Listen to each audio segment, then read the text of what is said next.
my dear students. So now next topic is chromosomal theory of inheritance. Now what is this? So that is, this theory is given by two scientists, that is the Sutton and the Boveri. Now according to this theory, what this theory states, that is gametes carry all the hereditary characters and they are the link between the parents and offspring. Next, nucleus of the gametes contain chromosomes which carry all the hereditary characters. Chromosomes are found in pairs in diploid cells or in the somatic cells. Fourth point, during gamete formation, homologous chromosomes pair get segregate independently at meiosis. So, each gamete contain only one chromosome of a pair. Okay, so these are the points given by the chromosomal theory of inheritance given by Sutton and the Boveri. And the last point, that is during fertilization, the union of sperm and egg, means the union of gametes, restore the diploid number of chromosome, because haploids, gametes are haploid, and when they fuse during fertilization, the diploid number of chromosomes will be restored. Okay, so this is all about the theory. Now the next important topic, that is the chromosomes. What are chromosomes? So they are the filamentous body present in the nucleus and are visible only during the cell division. They play important role in heredity, variation, mutation and evolution of species. Now chromosomes which are morphologically and genetically identical, they are called homologous chromosomes. Right? Now, number of chromosomes depend of the number of chromosomes present. There are different types. See, euploidy is the conditions. This one, there are two types, that is euploidy and aneuploidy. So, euploidy is the condition where the presence of whole set of chromosome is there. So, that is called euploidy. Now, under euploidy, there are four types. Many types are there. So, we will discuss here the haploid. When one set of chromosome is present, that is N. And usually in the case of the gametes, in the case of human being, they are haploid. So, that is a haploid condition. Diploid, when two sets of chromosomes are present, that is 2N condition. And that is example, we can say in the human being somatic cells, they are diploid. Right? Triploid, if the three sets of chromosomes are present, the example is endosperm, with after the double fertilization, endosperm, triploid condition is there. So that is tetraploid, 4N, if the four sets of chromosomes are present, or etc. There are many. If 5 are there, so in this case, haploid, diploid, triploid and tetraploid, that all comes under the euploidy condition. Okay. Now next is the aneuploidy. Now what is this? So when the chromosome number is not the exact multiple of the haploid set, means it is either addition or the deletion of one or more chromosome to the total number of chromosome. Fine. So that condition is called aneuploidy. Now aneuploidy here, example you can say, if I say the addition and deletion, suppose the deletion is there, 2N, diploid condition, 2N minus 1. So that condition will be monosomy.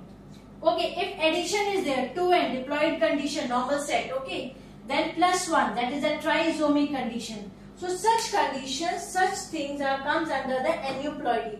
So depend upon the number of chromosome, euploidy and aneuploidy is there. So after this, now the structure of chromosome, because that play very important role in the case of the transfer of genetic character from parents to offspring. So here you can see the diagram. Even this diagram they have given in your textbook also. Just have a look of the structure of chromosome. Now we will discuss the detail. Now structure of chromosome. You can see the structure I have drawn here. The labeling, that is chromonymata, centromere, the kinetochore is there. This is the nuclear organizer, that is the second constriction.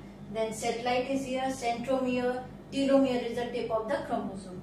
Now few important characteristics of the chromosome here. Metaphasic chromosome has two identical halves called the sister chromatids. So these are the chromatids, right? The chromatids lie side by side and are held together at one point, and that is called the centromere. So this is the centromere. Okay. Now during cell division, the spindle fibers are attached at the centromere. This is the main place where the spindle fibers attached, and then the nuclear division, that is prophase, metaphase, anaphase. Anaphase, then what happened? Metaphase, they are at the equatorial plane, and then anaphase, they are moving towards the pole. So how the chromosomes are moving? So this centromere attached with the spindle fiber. Okay. Now nucleolar organizers are necessary for nucleus formation. Nucleolar organizer, this is the second constriction. First constriction is centromere, and second constriction, this one, nuclear organizer. So this nuclear organizer is responsible for the nucleolus formation. Now tip of chromosome is called telomere, this one. Okay, and it has unique property that it prevents the end of the chromosomes from sticking together, but attaches to the nuclear envelope. So that prevents the sticking of the chromatids.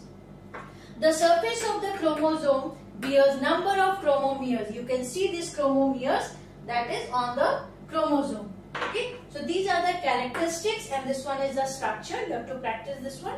Now come to the type of chromosome. So according to the position of the centromere, there are different type of chromosomes. Now what are those?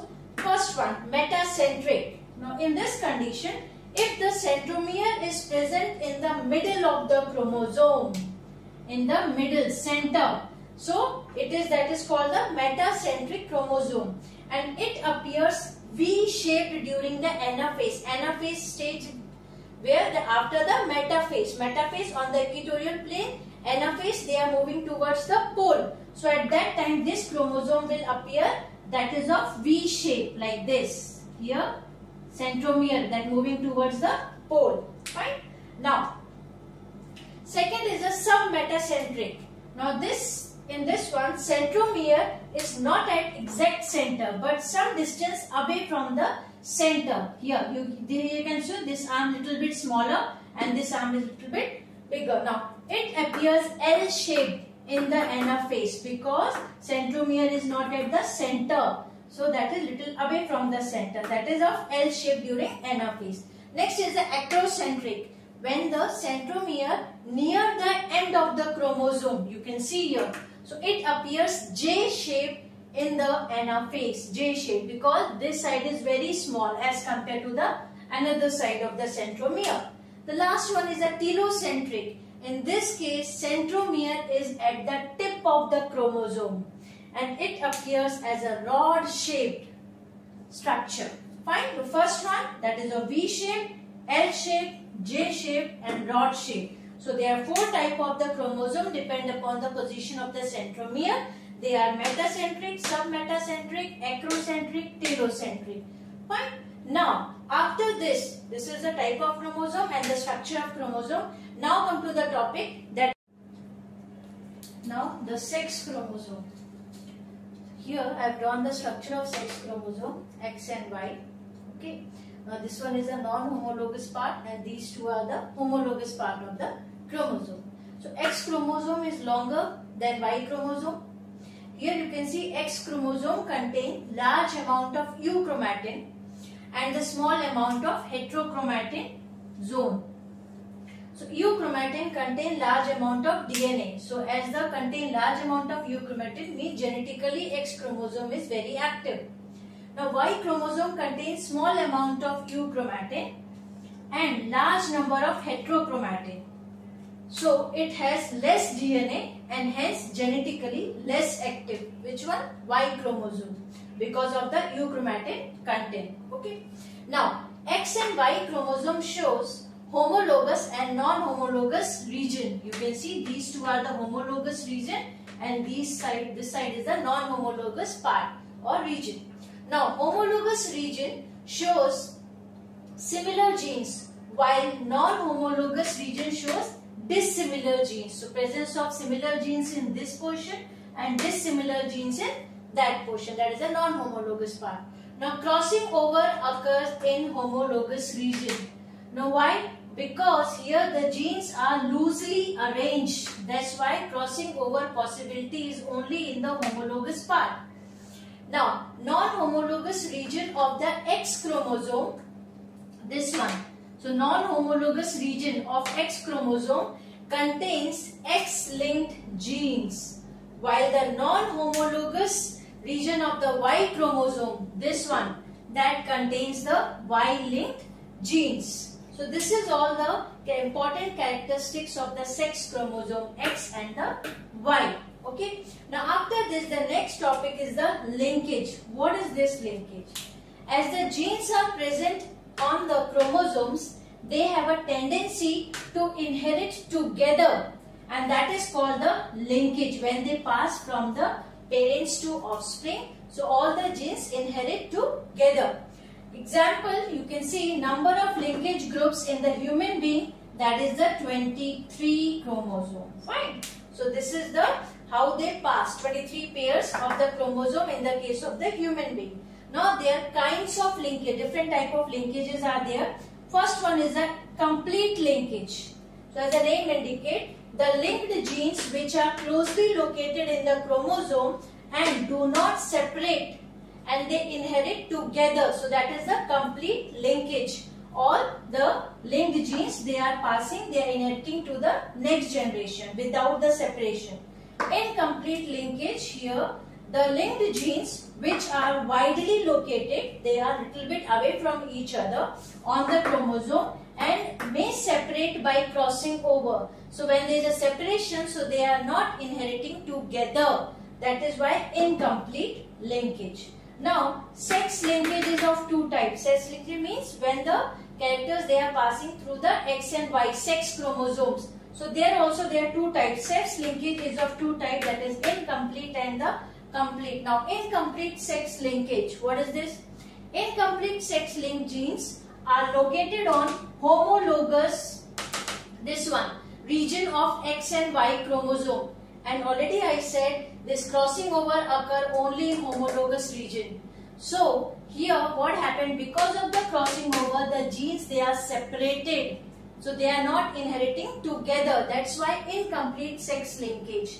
So here that is incompletely sex linked genes are located on homologous region of X and Y chromosome. So they will not inherit together. Now example, that is the total color blindness, this gene present in the homologous region. So that's why. Fine. Now next is the complete sex linkage. Here what happened, completely sex linked genes are located on the non-homologous part of the chromosome of the X and Y. So here chances of crossing over is not there. Crossing over occur only in the homologous part. So that's why these genes inherit together. So that is the complete sex linkage. Example, hemophilia. So genes for this one is present in the non-homologous part. So this is all about the linkage, and the sex linkage is of two types, complete sex linkage and the incomplete sex linkage. Now we will study about the crossing over. Okay, now the crossing over. What is this? Now the process which produces the recombinations of genes by exchanging the corresponding segments between non-sister chromatids of homologous chromosome. So that is called crossing over, because we have used this term crossing over occur in homologous region. Because of the crossing over, exchange of genetic material takes place. So you have a little bit information about that. This crossing over occurs in 4 steps. First one is synapsis. Synapsis is nothing but that occurs mainly in the zygotine stage. That is, what is zygotine, pachytene? Remember, this is the prophase 1 stage of meiosis. That is okay. Now synapses occur in zygotine, and here the pairing of homologous chromosomes takes place. So first of all, the pairing will take place, pairing of homologous chromosome like this. Okay. Now after that, tetrad formation. Now you can see the 4 chromatids, 2 of this, 1, 2, 3, 4. 4 chromatid tetrad formation is there. Then the crossing over. When the crossing over, this occur in the pachytene stage. Now here what happened, the place where crossing over takes place, that is called chasmata. These 2 chromatids, they are coming nearer to each other, and then they are making this one, where the place where the crossing over takes place, that is called chasmata. So this stage occurs in pachytene. And later on, terminalization. What happened? After this, then they start separating from each other. So when they will separate, here you can see the genetic material is changed. The portion of this chromatid came to this one and this one went to here. So here that is exchange of the genetic material, the segment of the chromosome, this chromatid structure. Now here the 4 steps: synapsis, tetrad formation, crossing over and terminalization. Then they separated from each other and they exchange the genetic material also. So this is all about the crossing over. Okay, thank you. Just have a look of this.